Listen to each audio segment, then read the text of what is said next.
Hello viewers, ఈరోజు మా ఇంట్లో సండే స్పెషల్గా వెల్లుల్లి గుడ్డు కారం అయితే చేసాము.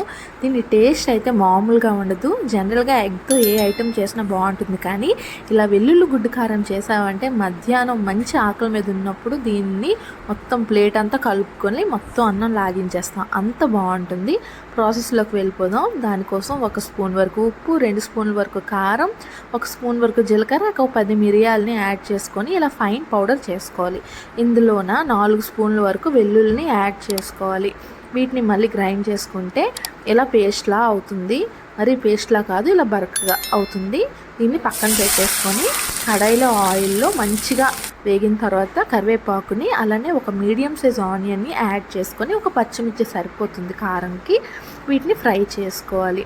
వెల్లుల్లి గుడ్డు కారం అనేది చాలా స్పైసీగా ఉంటేనే బాగుంటుంది. కాబట్టి మీరు అక్కడ కారం యాడ్ చేసుకున్నారు, ఇప్పుడు కూడా ఒక పచ్చిమిర్చిని యాడ్ చేసుకున్నారు. చాలా టేస్టీగా చాలా బాగుంటుంది. ఖచ్చితంగా ట్రై చేయండి.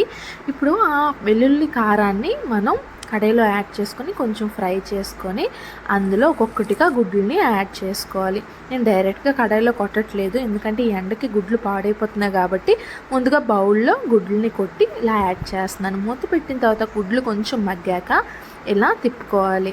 మనం వెల్లుల్లి గుడ్డు కారం చేసుకుంటున్నాం కాబట్టి గుడ్డు పీసెస్ అనేవి కొంచెం పెద్దగా ఉండాలి. ఇలా కలుపుకోవాలి. మనం మరీ పొడి చేసేయకూడదు. ఇలా అయిపోయినట్టే దీన్ని మనం వేడివేడి అన్నంతో సర్వ్ చేసుకుంటే మొత్తం అన్నాన్ని దీంతోనే లాగించేస్తాం. చాలా బాగుంటుంది. సింపుల్గా ఈజీగా అయిపోతుంది. చికెన్ మటన్లు కూడా పనికిరావు, అంత టేస్టీగా ఉంటుంది. ఒకసారి మీరు కూడా మీ ఇంట్లో ట్రై చేసేయండి. అండ్ నా ఛానల్ని సబ్స్క్రైబ్ చేసుకోవడం మర్చిపోకండి. Like, share, subscribe to my channel. Bye.